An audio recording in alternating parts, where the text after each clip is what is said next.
Blogtalk Radio.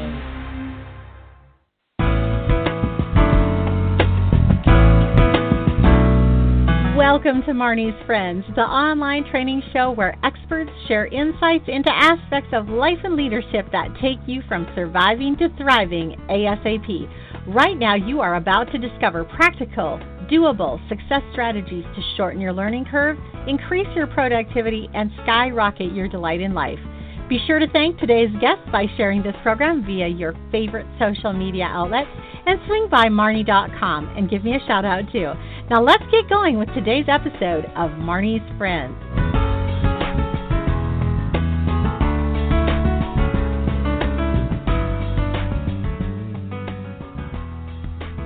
Hey everybody, this is Marnie, and you are in for a fun treat today. If you are buried in paperwork, it's time to get organized for maximum productivity.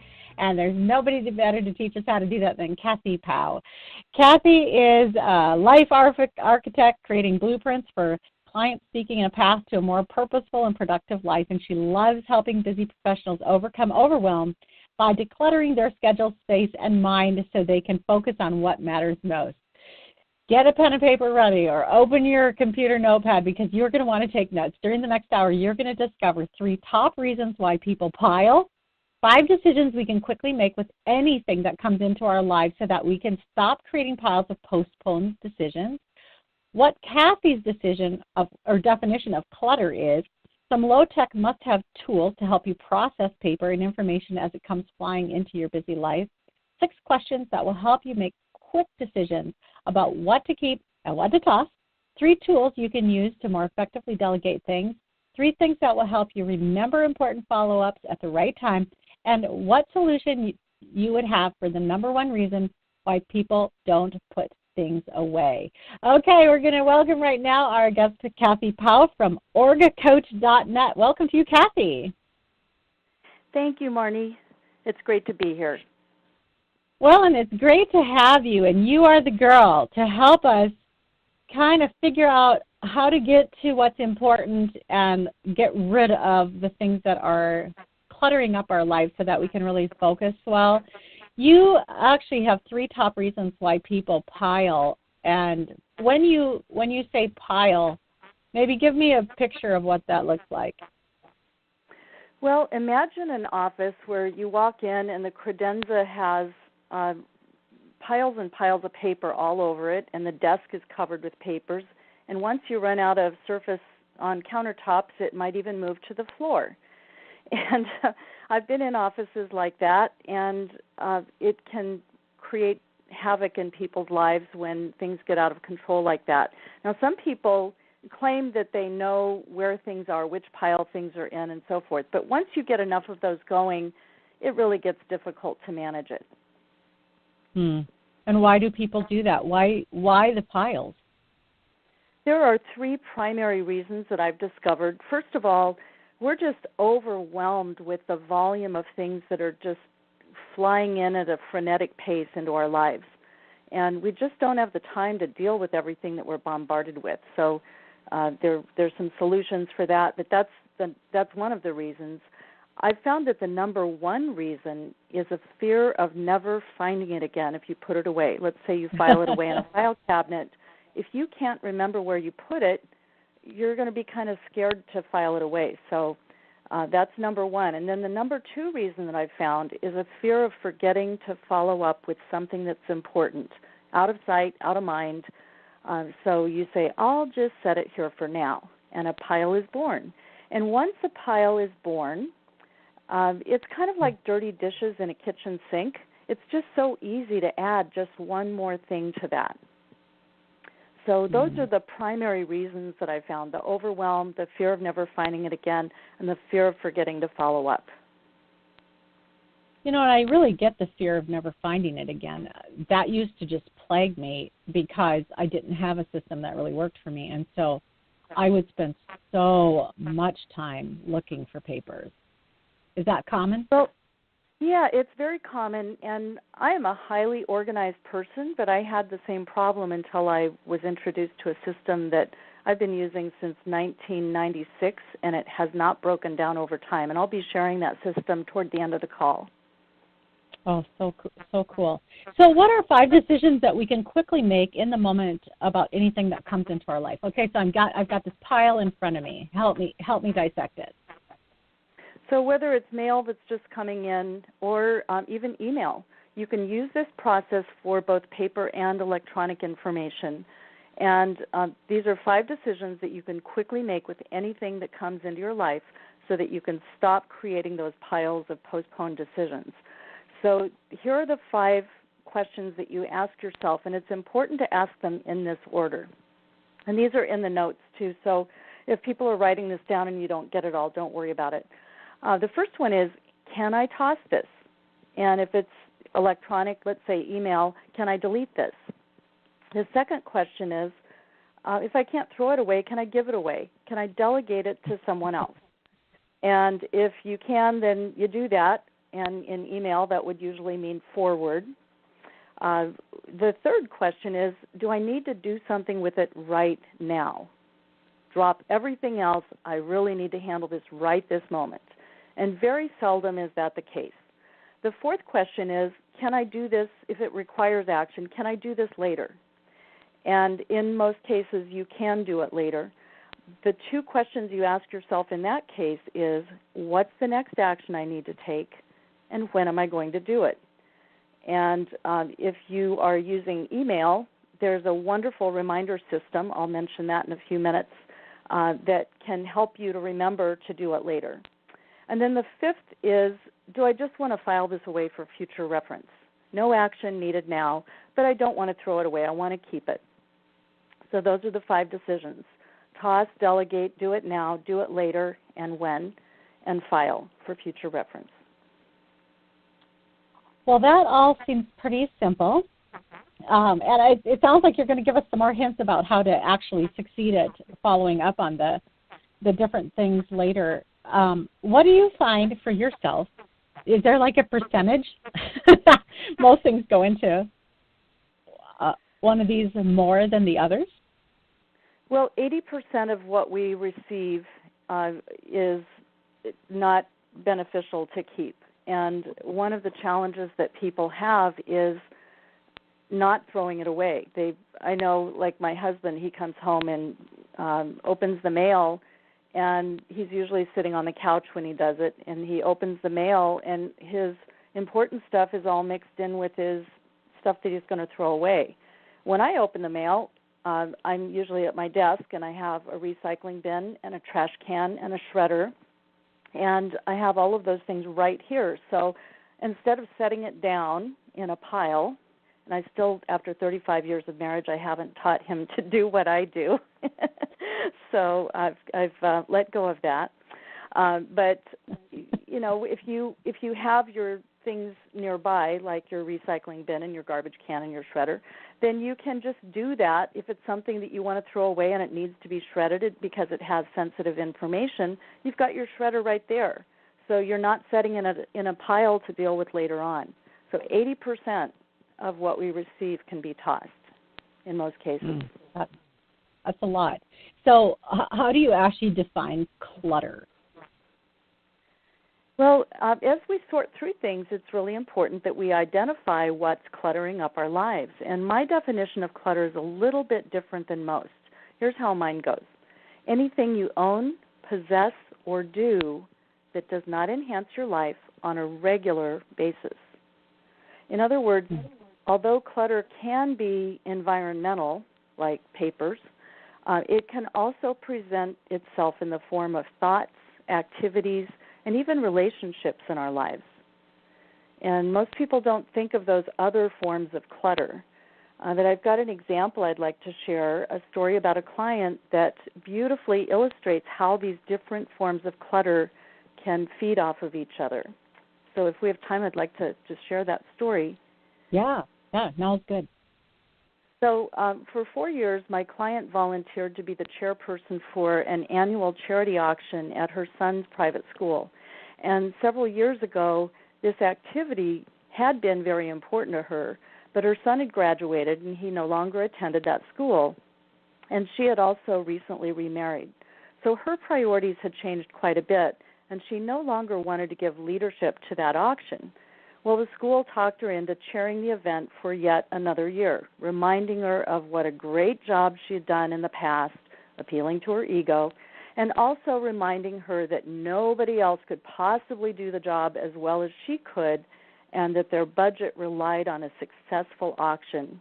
So they were also appealing to her guilt, which is kind of not fair, but sometimes when people are asking for volunteers, they appeal to ego and guilt. So in this scenario, it was filled with several forms of clutter in her life because the activity was clutter because she no longer had a desire to do it. By saying yes to this, she was spending a lot of her evening time away from her new husband. So this was also adversely affecting their relationship. Remember, I talked about relationship clutter. The husband's not the clutter, but the activity created some issues in the relationship. As chairperson for the last 4 years, she also had boxes and boxes of auction-related things taking up precious space in their garage, thus creating clutter in their physical environment. And the thoughts in her head also did not enhance her life on a regular basis because she would have felt guilty if she'd said no, but now she was feeling guilty that she wasn't spending more time with her husband. So her thought clutter created a no-win situation for her. So in this case, if she had dealt with her thought clutter, choosing to honor her priorities over giving in to the guilt ploy and agreeing to chair the auction, she would have been able to declutter her schedule, her space, and her mind. So you can see how these different forms of clutter really do feed off of each other. I love that example on so many levels. One of the phrases that I've learned years ago that's really changed things for me is whenever I say yes to something, I have in effect said no to something else. And I used to not be all the time. Yeah, I used to not be able to say no because it felt so bad. Like what you're saying, you feel guilty. Like, how can I say no? They really need me. But then when you realize, oh, wait a second, I am saying no. I'm just not saying no to the person who's guilting me right now. I'm saying no to the person who really needed or who I had a commitment to originally, like a husband or a child or something like that. So, yeah, it makes it a lot easier. But I love the example in the clutter zone where it is true that one area of clutter does absolutely overflow into the other areas of our life. And it all begins with our thoughts. If you have thoughts that do not serve you, you're probably not going to make as good a decision as if you get those thoughts in order. Yeah, absolutely. Well, this is Marnie Swedberg. We're visiting today with Kathy Powell of orgcoach.net. Wherever you logged on, you can find the notes for the show today and some great stuff that she has to offer for you there. Otherwise, you can check her out at orgcoach.net. We're going to come right back after break and talk about low-tech must-have tools, as well as 6 questions that help you make quick decisions. We'll be right back. Ministry leaders across America rely on womensevents.info to find the major Christian women's events coming to their area. Womensevents.info is the only online directory of its kind featuring all the upcoming major Christian women's events. You are invited to search for events coming near you or to add your own major Christian women's events. Everything's easy and accessible over at womensevents.info. That's www.womensevents.info.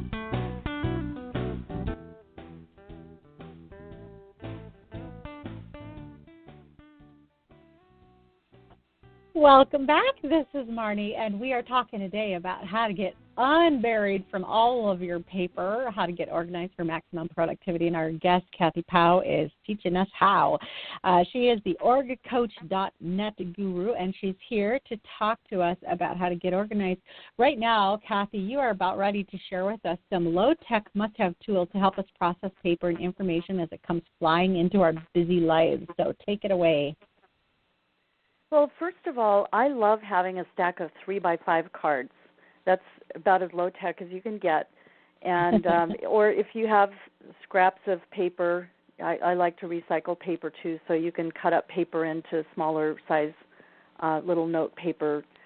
And the purpose for that is we come up with these long to-do lists, and the to-do lists are not necessarily in any particular order, and they're also hard to organize according to priority. If you have one idea per 3x5 card, you can sort those cards by priority order. You can put them aside, and I'm going to teach you about a tool. Remember, the fourth decision was, do I want to do something with this, but later on, you can put those 3x5 cards in a system that will remind you later on when you want to be reminded. The second tool are labeled stacking trays. Very low tech again, no tech. And the labeled part is really important. I recommend at least 3 stacking trays for most people. Incoming is the top stacking tray, and that's where the mail goes till you have time to make one of those 5 decisions that we talked about in the first few minutes.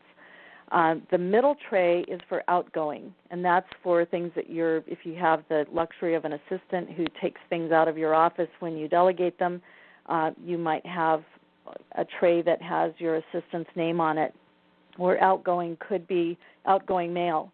So as you're doing things at your desk, when it's ready to be mailed, you stick it in the outgoing, and then you grab everything in there when you're on your way out to stick it in the mailbox.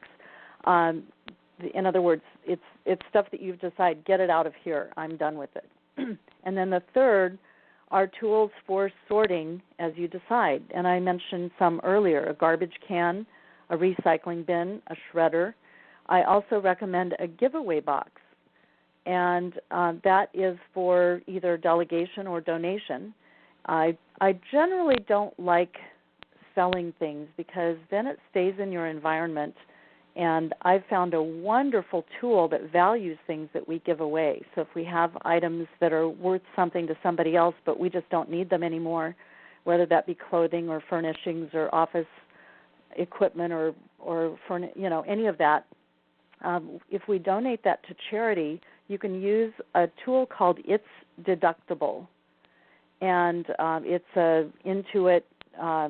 It's tied in with TurboTax, and it helps you value things that you donate. So you can save quite a bit of money in your on your tax return, and it just helps you keep all of that organized.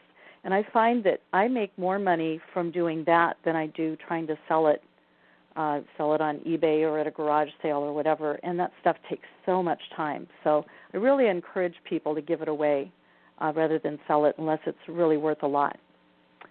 So those are my 3 low-tech tools. Okay, go back to the labeled stacking trays. So the top one is incoming mail, the middle one is outgoing mail, and the bottom one? I forgot. Yes, the bottom one. The bottom one is 2-file. And that's where, remember the 5th decision, when we were going through those 5 decisions, the 5th decision is, do I just want to save this for future reference, in which case you're going to file it away. And you don't have to get up and file it right then. I encourage you to do your filing at least once a week. But you can put it in a 2-file stacking tray, and you have the tray labeled for that, so you know that that's the purpose. Unlabeled stacking trays get people in trouble because it just becomes another surface to pile on, and that pile means nothing. Yeah. And I love the giveaway charity box. I have one or more of those going at all times, and it is so freeing to just put that into the box and just know that, okay, as soon as I go there, that's gone.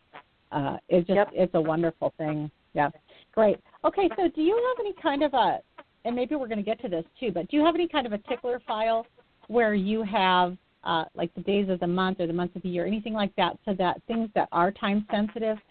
Are we going to get to that this hour, or how do you do that? We're going to get to that. Okay, very good. We'll just keep on plugging away there.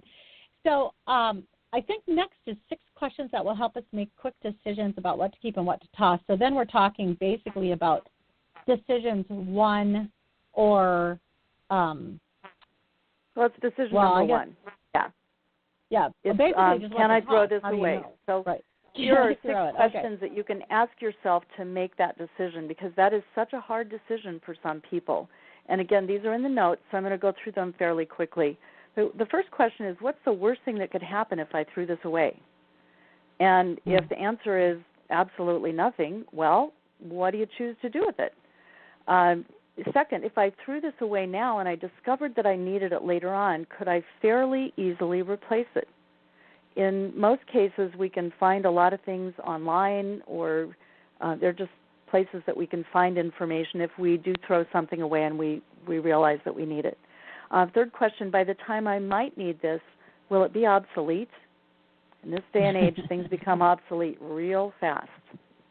Fourth, if my office or my home burned down, would I miss this item or information enough that I would actively seek to replace it? And I think that question really can help people let go of things, because you go, yep, if I Probably never not. saw it again, I wouldn't miss it. Love it. Fifth question, and this is a really important one too, does it have tax or legal implications? And you might, using my definition of clutter, anything you own, possess, or do that doesn't enhance your life on a regular basis, you might initially say, yeah, I turned in my tax returns several years ago, and that really doesn't enhance my life to keep that anymore. Well, if you got audited, it might. So, right. You've got to look at the tax or legal implications, and that's the one time when I encourage people to err on the side of keeping it if they're not sure. Excuse me. And then this is my all-time favorite question. How will it enhance my life to keep this? Not will it enhance my life, but how will it enhance my life to keep this? And if you can't find any way that it's going to enhance your life, including legal stuff, then it's cluttering up your life. Pretty simple. Yeah. So I was recently with some brand new friends. So it was kind of an odd situation, and we became friends. And I ended up staying overnight at their house. I was a little stranded, and stayed overnight at their home. And as we're talking, find out that me and the wife went to the same junior high school. And wow. She's like, oh, wow, that's amazing. That's amazing. So she said, where is that junior high school yearbook? So and I was shocked that she still had it, but she thought she still did. And he said, you know what? That went out with stuff that we got rid of about a month ago. Remember that whole batch of stuff? I think it was in there. And he verbalized in that moment, he goes, just another reason why we have to save everything from this moment forward. But the reality is, she'd been saving that for what now, 30-some years, just in case she might meet someone that she went to junior high with, and then we could look at the picture for 10 seconds and laugh. But I was actually pretty happy, Kathy, that she didn't have it. Yeah. But the reality is that it is hard. It's harder for some people than others, but it is hard to let go of something that you think you might possibly need, that like in this situation, you really couldn't replace. That's something that's not going to be readily available. How do you talk somebody off the ledge when they want to keep every last thing? Well, first of all, I never tell a client that they should keep or toss. I don't like the word should. It's victim language. I ask, what do you choose? And it is ultimately their choice. I do guide them through some questions to help them choose a good choice for them. And sometimes there's just so much emotional baggage tied up with things.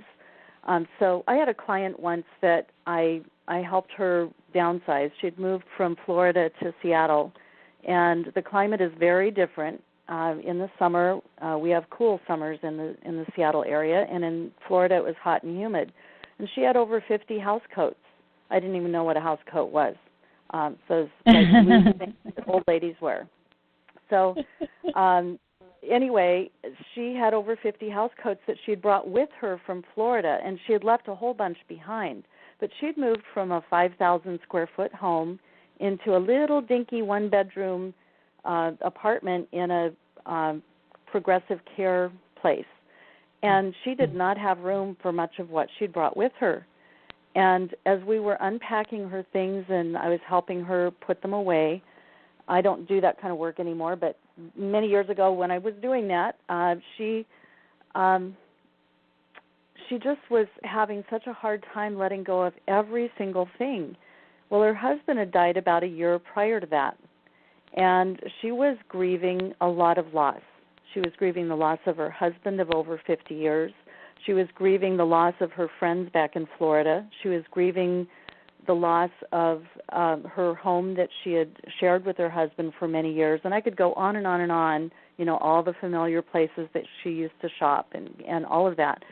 And so I just felt like this is not the time to ask her to let go of any more things in her life.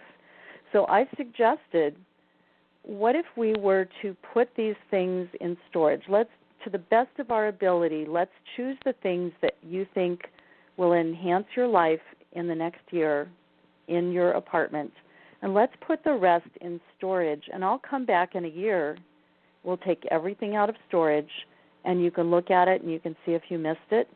And if you did, we can figure out how to incorporate that into your apartment. And maybe there are things that you choose to keep in here that you haven't used in the last year and that you are ready to let go of.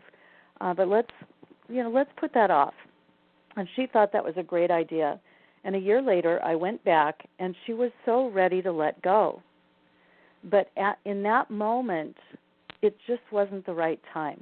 So sometimes what's going on in the rest of our lives and all the other things we've had to let go of, it just makes it really hard to let go of one more thing, even though logically it made no sense for her to have 50 house coats.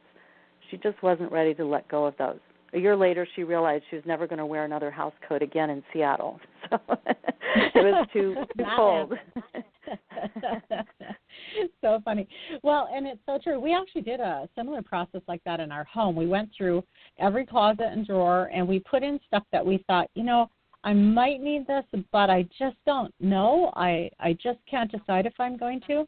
We boxed it all up. We put it in storage. It was amazing.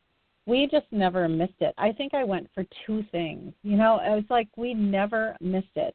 And we have just in our homes, in our lives, whether it's paper or stuff or like you even say emotions, serving us well. And it just pays to take a little time and to think about things before you let more in. We're going to take a quick break and come right back with our wonderful guest today, Kathy Powell, and her website is orgcoach.net. We'll be right back.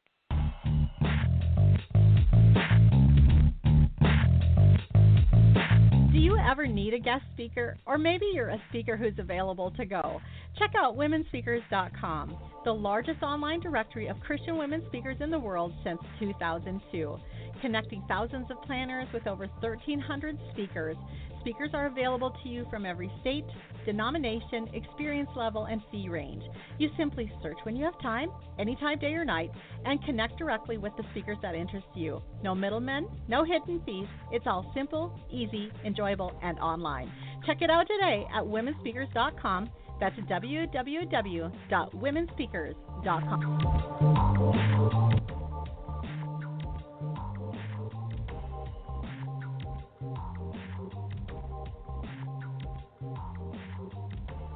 And welcome back to you. This is Marty Sledrick. We're talking today about how to get organized for maximum productivity. And our guest is Kathy Powell, a life architect who finds her greatest joy empowering and equipping busy professionals to live the life of freedom and fulfillment they desire. Her website is orgcoach.net. Welcome back to you, Kathy. Thank you, Marnie. We are going to now discuss 3 tools that can be used to more effectively delegate things. And, Kathy, I just have to tell you that especially with the gals that I work with most frequently, which are leaders, but oftentimes entrepreneurs or solopreneurs or in small businesses or in small ministries, this is really a tough one. We like everything to be done right, and we like to retain a lot of control. And so this delegation piece oftentimes comes up in discussions. So this is an important part for you to share with us here, some tools that you've found that really help people to delegate things. So I'm going to focus more on the tools right now, and I want to refer people to a blog that I've written about effective delegation that gets into some of that hard stuff. Great. Especially if you're, I'm a recovering perfectionist. And I can be a control freak, and I've learned what is really important and what is good enough. And there's a whole lot more about that in my blog, but I've got a link to that in the notes. So I think a few tools that are helpful, one is to just have a delegation log. If you are delegating to a number of people, you may have a fear that you'll forget who's doing what and when it's due back. And, if it's a project, it might have 5 internal deadlines built into it, for check-ins. And if they haven't checked in, you need a system to track it, because if you're ultimately responsible, the buck stops with you. So even though you've delegated it out, you don't if you have really high trust with somebody, you might be able to just delegate it and trust that it's going to be done, and you don't have to check in on them. But until you have that kind of trust, you need to track it and just make sure that it's progressing along.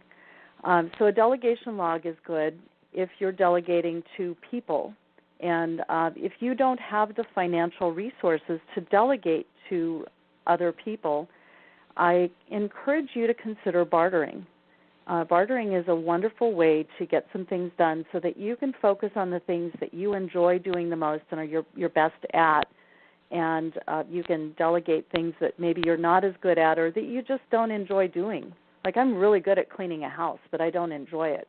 So I delegate that to a house cleaner, and and I pay him to clean the house. But if I couldn't afford to pay him, I would consider bartering that out. The third tool are systems, and there are so many wonderful systems that we can delegate to. And I'm just going to give one example, just so you can see where I'm going with this. I make a lot of appointments with people, and I use a tool called Time Trade. It's an appointment scheduling tool that saves me a lot of time when I want to schedule an appointment with someone else, and I don't want to have to do the back and forth email or telephone or message tag, where you send them 3 dates and a week later they get back to you and say, well, this date works best for me. Well, by then you've already booked that with somebody else, or you've held all 3 dates and they don't get back to you at all, and now you feel like you're wasting your time. That's frustrating. So I love Time Trade. It's a link that I can send people to. I can put it on my website. I can put it on Facebook. I can put it anywhere I want. And when they click on it, it links to my calendar. Now, you have to have an electronic calendar for that to work, but it links to my calendar, and it links to the times on my calendar that I've chosen to tell Time Trade that I'm available. So it works really well, and it saves me so much time. It sends the other person a reminder that we have a call coming up, and if they need to cancel it, there's a cancel button in there so they can cancel it, and then it comes out of my calendar and I get an email saying that they canceled it. It's a great tool. So there's so many tools like that that we can delegate to. I love it. Let's go back up. We're going to come right down this list again here. Let's go back up to the delegation log. Do you use a database like an Excel for that, or what do you personally use? You can use an Excel spreadsheet. You can, whatever works for you. Some people use online tools. I've been using a tool called Asana, and there's another one called, I'm just redoing my website, and my web designer is using it. It's not Boot Camp. It's Boot. I can't remember it. It might be Boot Camp. It actually might be Boot Camp. I don't think it is. Let me just look here in my email. Yeah, but, that's another one that does that. Is it called Boot Camp? I'm looking at what she just set it up for me, and we can both be in there, and it keeps track of everything in one place. And so that's not a log per se, but it's a way to keep track. So there are so many tools out there. And if you are looking for a tool and you don't even know if one exists, just Google and see. You'll see stuff come up. Truly amazing what you'll find. So, and for both this one, the delegation log and the systems, when you're looking, if it can be compatible with your own calendar, that is amazingly helpful. It's not I remember when I first used it, and I use a system for number 3 there, where you have you use time trade. I use something called SuperStats. But I was afraid that it would let everybody see my whole schedule. Like it would be too vulnerable, but you're not. Yeah. It's very, very discreet. It just shows what's available, and as soon as you have something come that fills that space, all of a sudden it's not available. So it's very much something that you can manage. And what I've loved about these, especially when I've been managing 3 businesses for the past 10 years, I can get at it. I don't have to be at my home computer. And that was one of the things that really was frustrating for me for several years, was that I couldn't get at things when I needed. And now everything's in the cloud. Everything's online for us, so that no matter where you are, even if you're talking to someone in a bus or something, you can just pull up your phone and have everything right there. Just love it so much. Do you use, you were talking about your web designer. Most of us are in this situation where we have many people who work with us in varying different capacities. And what's beautiful about some of these tools is that they work for everybody. Like a delegation log, that can work for everybody. What I love about the idea of like a spreadsheet is that you can sort. You can sort by due date. You can sort. You can sort by name. You can sort by all kinds of things, categories. And so the spreadsheets are so beautiful. What is Asana? Is that the same kind of a thing? That's a place. The other one is called Basecamp. I just looked it up. Basecamp. There we go. And Asana is a place that I'm working with a social media person right now, and she went in and she designed Monday through Sunday. She said, here, put in a quote, an engagement question, a video on this day. On this day, you're going to do this, this, this. You're going to promote a webinar, blah, blah, blah. So she put the structure in there. My webmaster, I'm creating the content. I'm giving it to my webmaster. My webmaster is putting it in Asana by date, and then she's publishing it to my social media for me. So it's what I created, but I'm not doing the back end stuff. I like to delegate that out because that just bores me to tears. So it's great because my social media person created the structure. My webmaster has done the back end stuff.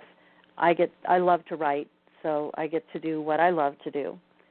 So that's a good example of, and we're using Asana. All 3 of us are in there, so we can see what's going on. And my social media person, and I'm bartering with her. I'm coaching her, and she's helping me learn how to do more social media. So, those are great ways to get things done. Yeah, so when I'm working with people, and in just a moment I'm going to have you share the title of that article, the blog article that you wanted to share with us here too, just in case somebody doesn't have the notes. But when I'm working with people on this delegation piece, the question that I like to ask is, what are the things that only you can do well? And what are the things that you could delegate and someone else could do well? Because there's some things like, Kathy, you're the only Kathy there will ever be. We need you to keep doing what only Kathy can do to help the rest of us. And then those things like what you're talking about, the things that you have delegated, it's so great because it frees you up. It frees up enough space in your world to do the things that only you can do. So what is the name of that article again, the blog post? So, well, if you go to orgcoach.net, and that is O-R-G, like organization, orgcoach.net/effective-delegation. That takes you right to the blog. So Super. You can go read my blog article about some tips on effective delegation. Excellent, excellent. Well, we're going to take one more break here and come back and talk about 3 tools that you can use to more effectively. Oh, sorry, we just did that, 3 tools. We're going to talk about 3 things that can help us remember important follow-ups at the right time, as well as the number one reason that people have for not putting things away. And we'll share a little bit more about Kathy's work, too. We'll be right back.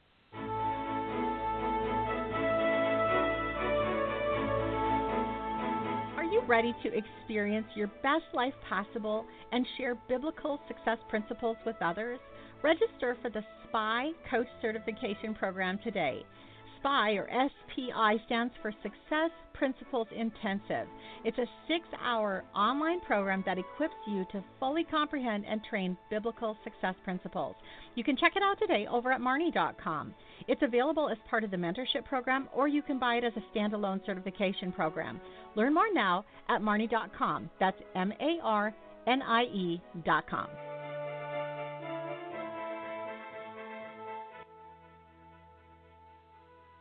Well, welcome back. This is Marnie, and we've been having a great hour today with our guest, Kathy Powell. And she is an organization guru as well as a life architect. So she goes way past just organizing your papers into how she can help you have a more enjoyable life. You want to check out her website at org, like organization, orgcoach.net.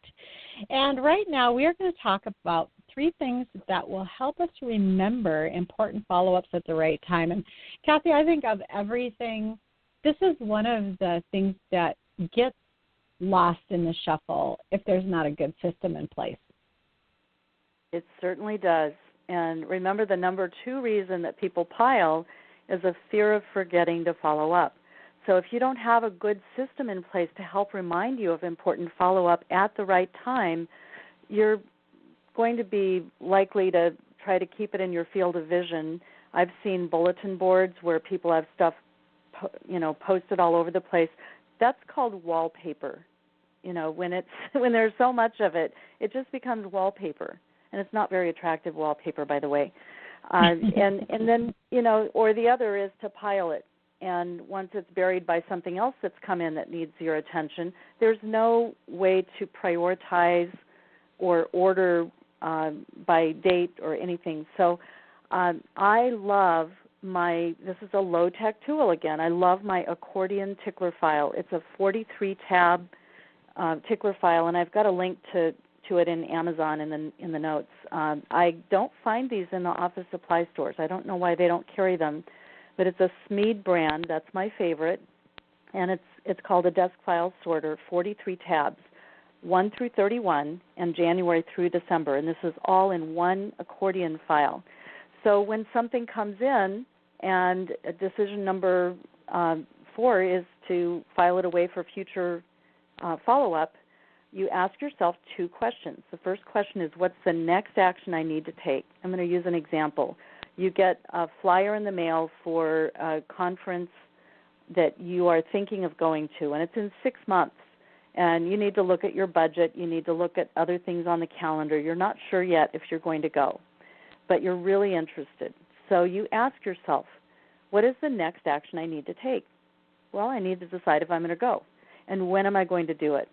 Well, the early bird registration is, 3 months out. I'm going to put this in my tickler file for 2 months from now, and I'm going to start looking at it when it's 4 months out and, really start thinking about whether or not I want to commit to going to this. So you put it in your tickler. So this is April, so you put it in for June. You put it in the June tab.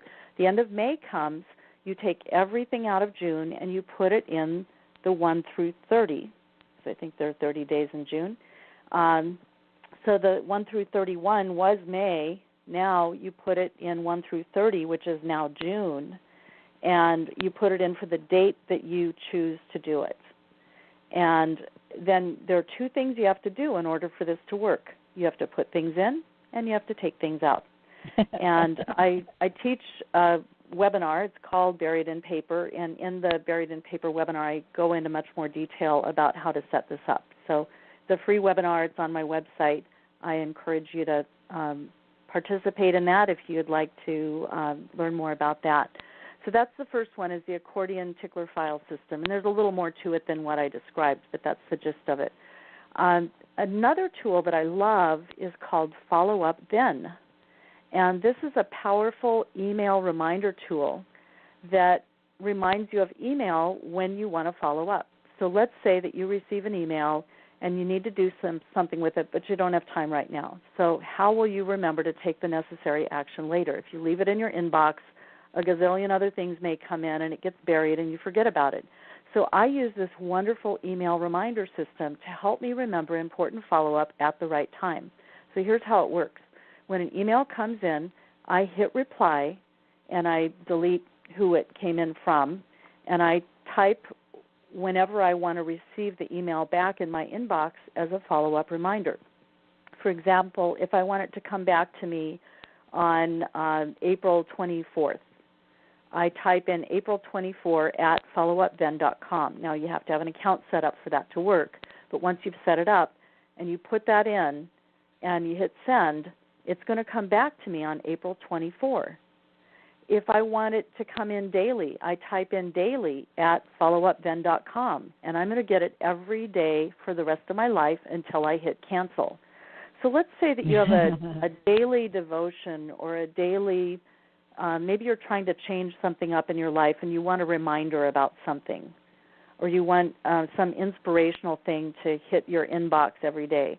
You can send that to yourself. You don't have to wait till someone else sends it to you. You can create a message to yourself, and you send it to daily at followupven.com, and every day it's going to come in. You can do weekly, monthly, whatever you want. There's so many different things you can put in there, and it's going to come back to you. So I love, love, love that tool, and I use it every day.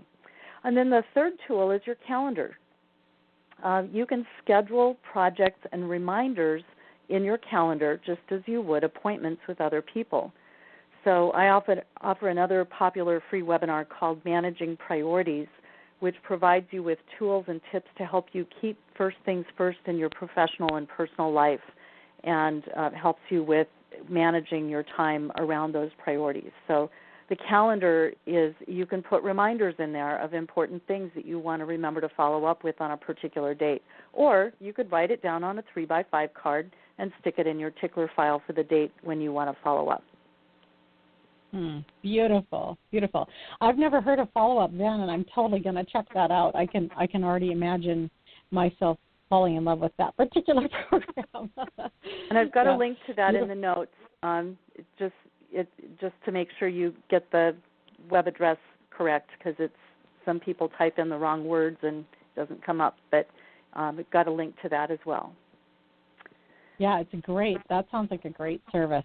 Now, when you file things away, do you have a particular way that you file them? Do you file them alphabetically by project? Do you file them in a numbered file with a register somewhere else? How do you actually handle your filing? Well, I used to have an alphabetical, categorical filing system, and remember, I'm highly organized. I think I was born that way. But even as organized as I am, I used to have trouble finding things because I'm also very creative. So I would come up with a file name, and then 6 months later I'd go to look for that file, and I couldn't find it because I couldn't remember what I called it. And that's the number one reason why people don't file things away. They're afraid they'll never find it again. I was introduced to a tool called the Paper Tiger in 1996, and I started using it. It took me about a month to get used to it because I was really heavily entrenched in, you've got to file like papers next to each other. You have all of your medical files and all of your legal files and all of your financial files. Well, so what happens when you're in a car accident and you have papers about your insurance? That could be under financial, but you have papers about your neck injury, that's under medical, and you have a lawsuit going, and that would be under legal. So if you just had a file called car accident and you had all those things in there, or you could have files in different areas, but if you are looking up the word car accident, and it is actually a database, it's a web-based program where you can look up a keyword and it finds everything in your database that has that keyword associated with it. Comes up on the screen, and you can quickly see which file it is that you're looking for. Another thing that I love about this is that if you share files with another person, people you work with, a spouse, family members, everybody gets to be right. If my husband calls it auto insurance and I call it car insurance, we can have both terms in the database. And we don't have to argue over, do we put it under A for auto or C for car? So I love the simplicity of it, and it makes it so easy for me to file things away. And I use it for a lot more than just paper. 3 years ago, my husband's brother passed away at the age of 57, very unexpectedly, and we inherited 45 boxes of things that moved from Rochester, New York to Seattle, Washington. And we did not have space for 45 boxes. My husband was grieving, and he wasn't ready to go through them. So those boxes resided in our living room and dining room for 1 year. And it was extremely hard for me, but I let go of it. And a year later, I said, okay, honey, it's time. Let's slay the dragon. Let's go through this. We'll do it together. And he didn't want to get rid of most of the stuff. I would have had a different outcome, but, he chose to keep most of the stuff. And so we took everything that was in these cardboard, moldy, dusty boxes that had been sitting in our living room for a year. We took everything out of those, and we organized them better, because when I helped pack up the house in Rochester, we were literally just throwing things into boxes. We didn't have time to organize. Sure. So we organized things more thoughtfully. We got rid of some things, and we put them in a kind of Rubbermaid type containers, and I put numbers on the containers. And then we built a shed on the side of our house. So the location name in the Paper Tiger is Shed. And we have shed 1 through 40, 40 boxes in the shed, that if he wants to find his brother's comic book collection, which he kept, he can type in comic, and up comes, I think we have 2 boxes of those. So and they may not be next to each other. It might be shed 27 and shed 32. But we know what boxes they're in, and he can go out to the shed, unlock it, and in numerical order around the shed are the boxes. And so 5 seconds or less is the guarantee, and it really does work. And for a couple of years, I tried another system that somebody else swore by. I hated it. I went back to the Paper Tiger, and I just haven't found anything else that doesn't break down over time like other systems do. So I'm very biased, but it works. So I love the Paper Tiger. Well, I'm just gonna plug Paper Tiger here too, because before Paper Tiger, my husband and I, our very top number one argument was, where is the blank? And this would send us into this frenzied search for a piece of paper or whatever. And when I read the description by the founder of this Paper Tiger program, she said the most organized people are the ones that are the most likely to lose things. And it's exactly what you said, because we don't know if we filed it under car or auto or Jeep or accident or June 2016. All we know is that we did file it. So then we go looking for it. But this system it is, like you said, the initial hit is a pretty big time hit to get it all done. But once you're done, literally, like the promise is, you can find any paper in 30 seconds or less, and it's really true. So if you don't know about Paper Tiger, check that out. But right now, we are coming to the end of our program here. So you have one more suggestion for us, because people have a reason for not putting things away. What's your suggestion? I'm not following the train of your question. Sorry. Okay, and I'm not sure either. I think we probably already covered it. But the last question we have on our handout for people is, what solution do you suggest for the number one reason that people have for not putting things away? Oh, and that would be the Paper Tiger. I recommend. Paper Tiger. We just hit it first. Yep. Okay. I recommend that you implement it, and I have a webinar. It's called Find Anything in 5 Seconds or Less, and it basically demonstrates how that works. And so you can, if you want help getting your system set up, I can help with that. I work entirely virtually now. I no longer go into people's homes or offices. I can help people get organized by working virtually, because most of organization is between your ears. And I can help you make decisions. I can teach you methodologies. And what I encourage people to do is to find a helper. Again, you might barter this, or hire a high school student for the summer, whatever. Have somebody come in that is responsible, that can help you, because it's so much easier Whether you're implementing the paper tiger or you're, going through and organizing things in a home or an office, it's just so much easier to have someone there to help you. With the paper tiger, if you have someone at the keyboard that is, you're going through your papers, you've created the files ahead of time, so you have like reference 1 through 100. And the person at the keyboard is looking up keywords and saying, oh, you already have a file for that. It's reference 27. So you say, okay, let's add these keywords to it. So you're training the system as you go. You're putting it in reference 27 while your helper's typing it in. It goes much, much faster that way. And it keeps you on task because how many people, let's face it, how many people love doing this? If you've scheduled time with another person to come in just for this purpose, you're much more likely to stay to the task and get it done. And once it's done, as you know, Marnie, from your own personal experience, yes, there's work involved in getting it set up. But once it's done, it never breaks down over time. And anybody, if you get hit by a Mack truck tomorrow and someone has to come in and make sense of your stuff, they'll be able to find anything. Yeah. I have my will in a fireproof box. It'll say Fireproof 7, will. I mean, they can find it, It's easy for anybody to find anything. And I think that's important.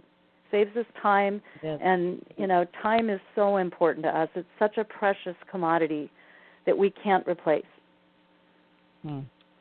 Love it, love it. Well, we have a couple minutes left, Kathy. Before we're done here, you've already mentioned several of the resources you have. It sounds like a great website. You guys need to get over to orgcoach.net and check it all out. There's a blog there. There's some, sounds like there's some free webinars there to take. What else are they going to find at your site? Well, if you go to the resources section, you'll see a section for webinars. And I actually have 4 webinars on that website. And all 4 of them, I think, would be applicable to your listeners. We've talked about buried in paper, and we've scratched on that today, but I go into more detail about how to actually set up a tickler file system, a reminder system. Find Anything in 5 seconds or less will show you how the paper tiger works, and you can decide if it's something that makes sense for you to use, not just for paper but for everything. A third one is managing priorities. I mentioned that earlier.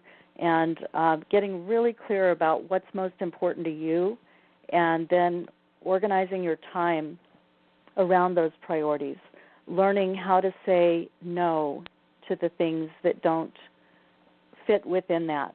And as you said earlier, I say it all the time. Every time I say yes to someone or something, I am, in fact, saying no to someone or something else. What do you choose to say yes and no to? It's that simple.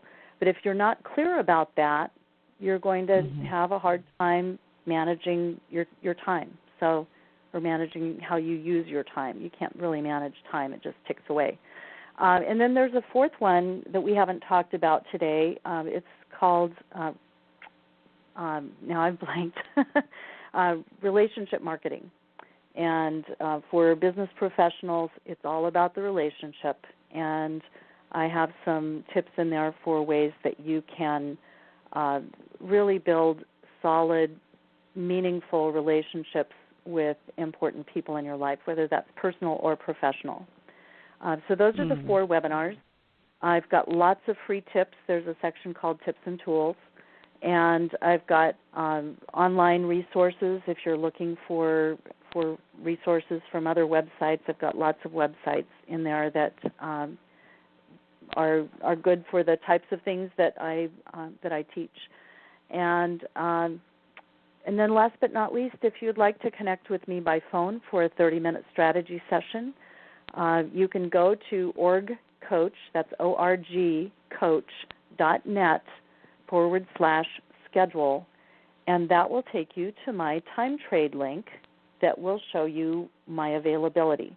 Now, I am going to Japan on Monday. I'll be gone for 2 weeks, so you won't see anything available for those 2 weeks.